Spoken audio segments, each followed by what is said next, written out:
You ask Tiger to solve. This deals with linear equations with one unknown. The final result is p equals 12. Let's solve it step by step. Group all constants on the right side of the equation. Add 14 to both sides. Simplify the arithmetic.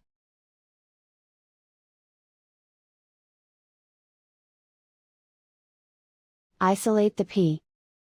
Multiply both sides by 3. Group like terms. Multiply the coefficients. Simplify the fraction. Simplify the arithmetic. And so the final result is p equals 12.